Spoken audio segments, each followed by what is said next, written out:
All right, welcome back. Let's bring in our panel right now. With us today, former state party chair for the Indiana Democrats, Robin Winston, and 2016 vice chair for the Indiana Trump campaign, Tony Samuel, along with former state representative Mike Murphy and UIndy political science professor, Dr. Laura Wilson. Laura, I'll start with you. The president delivers the State of the Union Tuesday night with a lot on his plate, certainly. The situation with China, the balloon that's been floating over the U.S. this week, and also a looming fight here in Congress over the debt ceiling this year. A lot going on. There is. And I think that looming debt ceiling is probably going to be the underlying theme. He has to make an argument for his policies, why the American people should want to pay for these, what they're going to be doing. And especially now that we know the May 11th deadline for the state of emergency for COVID and all the money that's attached to that and how things will be changing, I think this is really his opportunity to argue to the American public, this is what we're doing, this is why we need it, this is why you should support our administration. Mike, what do you expect to hear from the president Tuesday night? Well, I expect him to tout the unemployment numbers, which are frankly incredibly good, right at the right time for him. Yeah, absolutely. But I think he has major problems, and I think the one looming problem that Laura mentioned, the debt ceiling, nobody really cares about it. If they cared about it, they would have fixed it a long time ago. They're going to pass it on to the next generation, and our kids, your kids are going to be stuck with it after we're all gone. That's all there is to it. Robin, the president will also have Tyree Nichols' parents there in the chamber days after their son was killed by police in Memphis. What might the president have to say Tuesday night about this tragic situation that's topped the news here in recent days? Well, first, let's get the George Floyd Criminal Justice Act passed. I don't think first they were invited, a Congressional Black Caucus invited them. But I think you're going to find the president talking about justice, making sure that we have sensible police reform, and also let's pass that bill and get it over with. I think that's what's going to matter a lot. What else are you expecting to hear from the president this He's week? going to talk about 517,000 jobs created last month. He's going to talk about a robust economy. But also, I hope that he will reach out and say, let's stop some of the rancor and work together for our country. Tony, all of this coming at a time where the president's considering a run for re-election, of course, could be a matchup against former President Trump. Who knows? He's still navigating a number of legal difficulties, and there are others lining up right now in the GOP to run for president, including Nikki Haley, who will be making her official announcement here in the coming days. What about Mike Pence? Do you think he'll run too, as he and Presidents Trump and Biden still deal with all of these questions about classified documents?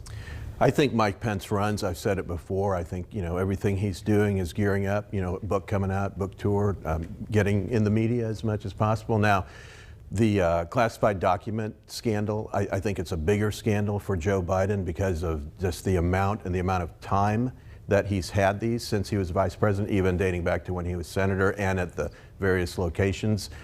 So that's going to hurt him a little bit more, but we'll see. He still seems like he wants to run. I don't think he should. I don't think the Democrat Party even wants him to. That's becoming more and more clear. But as far as on the Republican side, yeah, the more the better, I think. But I'm obviously a Trump guy, and I'll be supporting Donald Trump. Mike, your view on all that? Do you think Pence does still run for president? There's this Haley news this week. What do you think? Will Pence still make a go at it? I think Pence runs. I can't say he's going to win or not. He'll trounce Nikki Haley. She's just a big flip-flopper.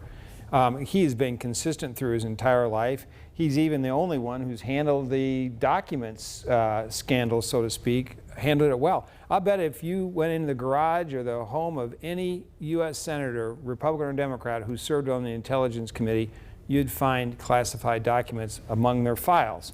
That's just the fact. And I think he's handled it very well, and I think he announces sometime in the spring. Let's talk about the other former Indiana governor who made news this past week, Mitch Daniels. It was going to be a pretty epic battle in the primary, Laura, if he actually did run. Now it looks like Jim Banks may have a fairly clear path to the nomination, at least at this point. And with the news of Victoria Spartz, I think at one point we thought this could be very competitive and obviously a lot of candidates. It doesn't seem to be that way.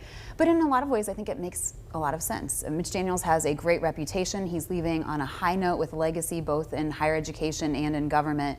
And he's older. He probably wants to enjoy a little bit of his time not serving in government or higher education. So I think it looks like right now, Jim Banks, I can't imagine what the future holds in terms of other candidates considering. Mike, last week you said, maybe Mitch Daniels doesn't need this. Tony, you called it too. You said you didn't think he was necessarily going to run for the Senate, but now we also have this open seat in the 5th District, as Laura mentioned there, with the surprising news from Victoria Spartz. That could be a pretty wide open primary. It was back in 2020. Micah Beckwith, Beth Henderson. You think we may see some of those same names again? Most definitely, yeah. It'll be wide open and like as if we needed more action in 2024, but it's coming. I guess we're not going to get it in the Senate primary, so we'll get it in this congressional primary. There's a guy named John Ruckelshaus, a former state legislator, great guy, and he might be looking at it as well. But it'll be exciting all around. Robin, how do you see this from across the aisle? Is that 5th District race a more winnable race for Democrats next year with Spartz stepping away? Depends upon who their nominee is, but you know, we won a House seat up in southern Hamilton County. We've got people on the Fisher City Council. Got a Democrat running for mayor of Carmel. Who would ever think that? That district is changing each hour, and I still think we'll be competitive come 2024. Mike, were you surprised by this news Friday that Victoria Spartz wasn't just deciding against a run for Senate, but was also not running for re-election? I think that caught a lot of people off guard. I was, quite frankly. I mean, every politician who retires uses the excuse they need to spend more time with their family, and you have to take her at her word. I assume she's telling the truth, but it's a very easy way out, frankly. As far as the race goes, I agree with Tony. It's going to be the same players, probably, maybe 1 or 2 new people. It'll be 5, 6, 7 people running. And the person with the most money, the most name ID is going to win. This Mitch Daniels decision this week kind of set all of this off, didn't it? It did. You know, Mitch he's a rare thinker who can challenge the status quo without trashing people who think smaller thoughts. And he didn't need this. He's already the most consequential Hoosier of the last 50 or 60 years. And so in a way, both he and Jim Banks win. He gets the life he wants. Jim Banks probably gets to be in the U.S. Senate. He'll be a good one. What a quote from Mitch Daniels this week. It's not the job for me. It's not the town for me. It's not the life I want to live. Probably a lot of people feel that way about politics these days. I imagine they do. And I really appreciate and respect for Spartz, Daniels, anyone who looks at how hard it is to run and how hard it is to serve. And they both certainly know that, making that decision and ultimately deciding they're not going to go forth with it. All right. Our thanks to the panel. They'll be back for this week's winners and losers. Coming up, we're now past the filing deadline for mayoral candidates. So who is and isn't running across the area and across the state? That's next.